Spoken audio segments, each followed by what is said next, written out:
Welcome to Chitram Vichitram YouTube channel. Welcome to the trailer review. Raayan acted and directed by Dhanush గారు. అంతకంటే ముందు channel అయితే కొత్తగా పెట్టాను. సపోర్ట్ చేయండి, లైక్ చేయండి, షేర్ చేయండి, సబ్స్క్రైబ్ చేయండి. ఎస్జే సూర్య గారు, ప్రకాష్ రాజ్ గారు, కాళిదాస్ జయరామ్ గారు, సుదీప్ కిషన్ గారు.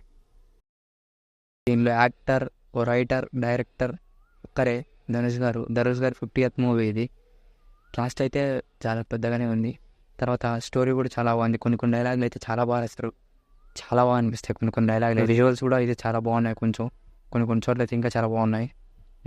మొత్తం అయితే స్టార్టింగ్లో అయితే ధనుష్ గారు బ్యాక్ వ్యూ అయితే చూపించారు. ఆయన మీద ఎవరో వాటర్ పోస్తుంటే, ఆ వాటర్ ఫ్లో అవుతుంటే అప్పుడు ఫ్లాష్ బ్యాక్ అయితే వేశారు. ఫ్లాష్ బ్యాక్లో ఒక ఆయన, అంటే ఆయనతో ఉండే పెద్ద ఆయన అయితే అడుగుతాడు, అడవిలో ప్రమాదకరమైన జంతువు ఏది అని అంటే ఆబ్వియస్లీ ఎవరైనా పులి అని చెప్తారు. కానీ పులి అని చెప్పిన తర్వాత హీరో ఆయన చెప్తారు అనమాట, పులి బలమైన జంతువు అని, ప్రమాదకరమైన జంతువు తోడేరు. ఈ పులిని చుట్టూటేసి దొంగ దెబ్బ తీస్తాయి కాబట్టి ప్రమాదకరమైన జంతువులు చెప్తాడు. డైలాగ్ కూడా చాలా బాగా రాశారు. ధనుష్ గారు చాలా బాగా రాశారు డైలాగ్. ఇంకో డైలాగ్ కూడా చాలా బాగా రాశారు. తర్వాత మధ్యలో అయితే ఎస్జే సూర్య గారివి, తర్వాత ప్రకాష్ రాజ్ గారి విజువల్స్ అయితే చూపిస్తారు. నెగిటివ్ రోల్స్ అయితే చేస్తున్నారు, బాగుంటాయి విజువల్స్.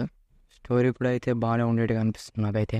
బీజిఎంకి వస్తే ఏఆర్ రెహమాన్ గారు చాలా బాగా కొట్టారు. జాతర సీన్లో కానివ్వండి, తర్వాత మొత్తం ట్రైలర్ మొత్తం కానివ్వండి, చాలా బాగుంది బీజిఎం. ఎండ్ సీన్లో అయితే ఒక రాయి ఎక్కుతున్నప్పుడు ప్రతిదీ నీతోనే అన్నట్టు కొట్టారు కదా, అది కూడా చాలా బాగుంది. వీళ్ళు ముగ్గురు అనాథలైనా ఉండొచ్చు, లేకపోతే నలుగురైనా ఉండొచ్చు. ఒక చోట కలిసిన తర్వాత ముగ్గురు కలిసి ఉందాం అనుకుని ఉండొచ్చు. అదైతే ఆ సీన్ మధ్యలో పిక్చర్ అయితే చూపిస్తారు. సుదీప్ కిషన్ గారు, కాళిదాస్ జయరామ్ గారు, మన ధనుష్ గారు అయితే ఒక పిక్చర్ చూపిస్తారు, కూడా చాలా బాగుంది. తర్వాత మొత్తం బీజిఎం అయితే చాలా బాగుంది. నిజంగా సినిమా మొత్తం స్టోరీ ఎలా ఉంటుంది, స్టోరీ అయితే చూసినంత వరకు చాలా బాగానే ఉంది, బాగా ఉండేట్టుగా ఉన్నట్టుంది. బాక్స్ ఆఫీస్ దగ్గర ఎలా కలెక్ట్ చేస్తూ చూడాలి. ఈ మూవీ అయితే ఈ మంత్ 26 రిలీజ్ అవబోతుంది. అంతేగా ఈ వీడియో మీకు నచ్చినట్లయితే లైక్ చేయండి, షేర్ చేయండి, సబ్స్క్రైబ్ చేయండి.